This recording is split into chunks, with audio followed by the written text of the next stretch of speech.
Assalamualaikum warahmatullahi wabarakatuh. Hai teman-teman, hari ini kita akan belajar bersama-sama tentang teks negosiasi dan penerapannya. Nonton sampai habis ya videonya. Oke, jadi ini adalah kompetensi inti dan kompetensi dasar yang diambil dari draft kurikulum 2013 SMA kelas 10.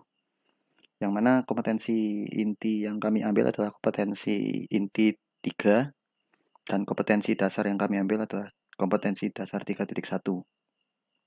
Yang mana di sini siswa diharap memahami struktur kaidah teks anekdot, laporan hasil observasi, prosedur kompleks, dan negosiasi.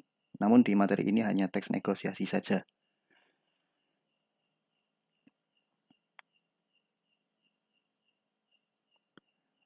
Kemudian untuk materinya,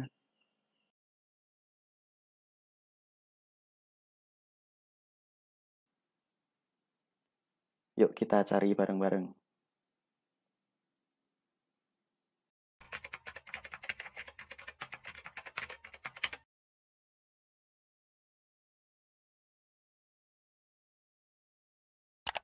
Diakses dari website dosenpendidikan.co.id.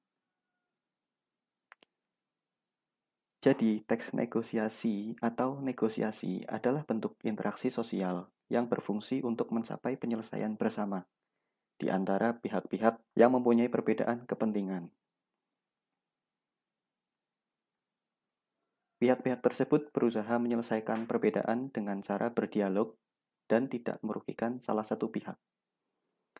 Sumber Bahasa Indonesia, Ekspresi Diri dan Akademik, tahun 2013. Negosiasi ini dilakukan karena pihak-pihak yang berkepentingan perlu membuat kesepakatan-kesepakatan, baik mengenai permasalahan yang menuntut penyelesaian secara bersama-sama. Jadi, teks negosiasi ini dilakukan untuk menyelesaikan kepentingan bersama yang saling ada perbedaan di antara kepentingan-kepentingan tersebut. Kemudian untuk ciri-ciri teks negosiasi itu sendiri, yang membedakan teks negosiasi dengan teks lainnya adalah negosiasi memiliki ciri-ciri sebagai berikut. Yang pertama, teks negosiasi menghasilkan kesepakatan yang saling menguntungkan. Jadi karena negosiasi adalah interaksi sosial yang digunakan untuk mencari solusi untuk kedua belah pihak, maka harus dipilih solusi atau jawaban yang paling menguntungkan untuk kedua belah pihak. Atau dengan kata lain, win-win solution. Atau kedua belah pihak harus diuntungkan.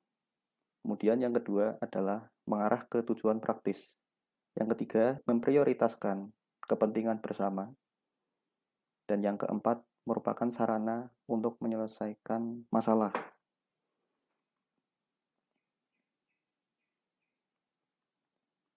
Selanjutnya adalah kaidah kebahasaan teks negosiasi. Bahasa yang digunakan dalam teks negosiasi biasanya yang pertama, negosiasi harus menggunakan bahasa yang santun agar dalam bernegosiasi dapat saling menghargai posisi masing-masing. Terutama apabila orang yang kita ajak untuk bernegosiasi atau yang kita hadapi ini secara usia lebih tua. Jadi kesannya kita saling menghargai, apalagi dengan yang lebih tua. Terlepas secara umur memang harus saling menghargai sih. Jadi ya entah lebih tua atau lebih muda, nggak ada salahnya jika kita menghargai lawan bicara kita. Kemudian yang kedua, terdapat ungkapan persuasif, yaitu bahasa yang membujuk. Contohnya, dengan kalimat atau kata yang mengandung kata mohon maaf, kesannya untuk merendah, kemudian mohon bantuannya, tolong, dan sebagainya. Jadi kesannya kita yang membutuhkan orang tersebut. Kemudian yang ketiga, berisi pasangan tuturan. Yang keempat, kesepakatan yang dihasilkan tidak merugikan kedua belah pihak. Memang tujuannya untuk mencari solusi yang menguntungkan kedua belah pihak. Kemudian yang kelima, bersifat memerintah dan memenuhi perintah. Lalu tidak berargumen dalam satu waktu. Yang ketujuh, didasari argumen yang kuat disertai fakta. Jadi, ketika bernegosiasi, sampaikanlah fakta-fakta yang sebenarnya. Kalian membutuhkan apa, minta tolong untuk apa, agar lawan bicara kalian bisa tahu tujuan kalian itu apa yang sebenarnya. Kemudian yang terakhir, jangan pernah menyerang argumen lawan bicara Anda saat bernegosiasi.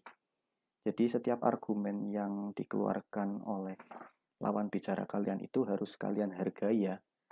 Jangan kesannya kalian membantah atau mengeluarkan kalimat-kalimat atau kata-kata yang kesannya tidak sopan, sehingga kesannya kita tidak menghargai lawan bicara.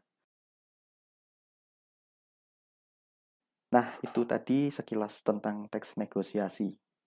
Jadi pada intinya negosiasi itu adalah tujuannya untuk mencapai penyelesaian bersama di antara pihak-pihak yang mempunyai perbedaan kepentingan agar menjadi satu kesepakatan tanpa merugikan satu pihak. Ya, intinya untuk mencapai kata sepakat lah, tapi tetap dengan kaidah-kaidah yang berlaku tadi ya.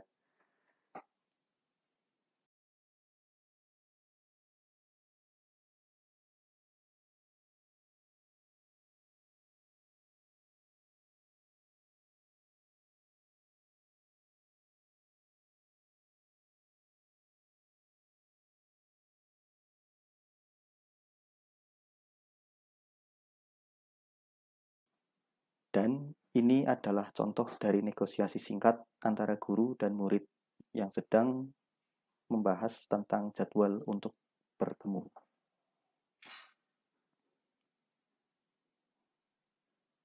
Oh ya, ada tips juga nih untuk kalian yang ingin menghubungi guru kalian untuk membuat janji atau kesepakatan.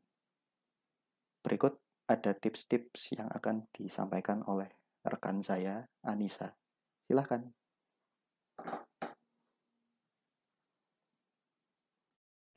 Hai semuanya.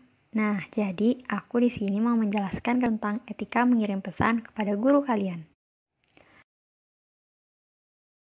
Nah, kenapa sih hal ini penting untuk dibahas? Komunikasi dengan guru via telepon genggam tentu menjadi satu kebutuhan tersendiri. Terlebih pada saat pandemik yang terjadi saat ini menyebabkan intensitas siswa untuk berkomunikasi dengan guru menjadi lebih sering. Komunikasi ini biasanya dilakukan melalui email, SMS, ataupun sosial media seperti WhatsApp dan sebagainya. Oh iya teman-teman, coba perhatikan gambar di samping. Jangan pernah kalian melakukan kesalahan seperti gambar tersebut. Agar kalian tidak melakukan kesalahan seperti gambar yang tadi, apa saja sih yang perlu diperhatikan saat mengirim pesan? Nah, yang pertama adalah kalimat efektif. Kalimat efektif adalah kalimat yang tersusun sesuai dengan kaidah penulisan yang berlaku dan memperhatikan penempatan tanda baca serta pemilihan kata yang tidak memiliki maksud yang rancu atau berbelit-belit. Untuk lebih jelasnya lagi, perhatikan penjelasan di samping.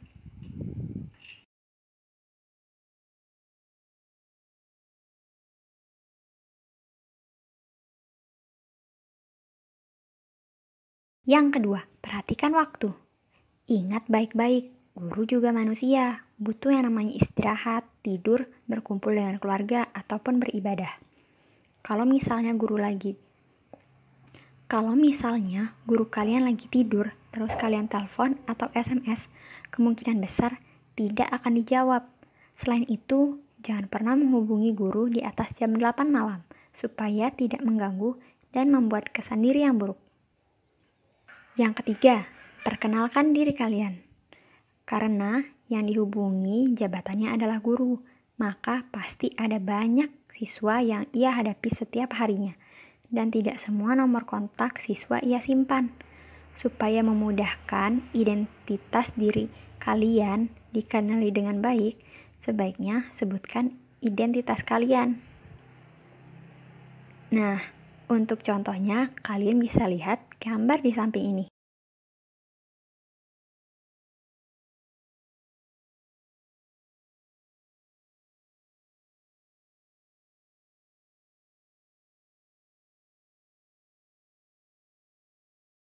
Yang keempat, kalimat sapa dan salam. Ucapkan kalimat salam atau sapa terlebih dahulu.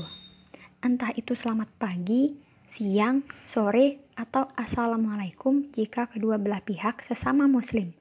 Hal ini juga berlaku jika komunikasi kalian menggunakan pesan singkat melalui SMS, WhatsApp, Line, dan sebagainya. Yang terakhir, nomor 5, permohonan maaf. Kata maaf mengandung unsur kerendahan hati dan sopan santun.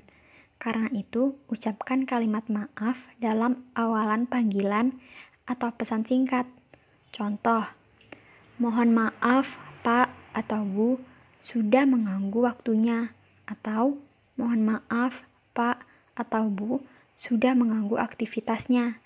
Atau, mohon maaf sudah mengganggu aktivitas yang sedang Bapak atau Ibu kerjakan.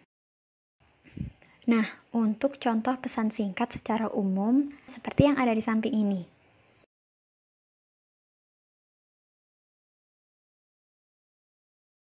Nah, teman-teman, udah paham kan apa yang aku jelasin dari tadi? Berikut kesimpulan yang bisa kita ambil dari penjelasan tadi.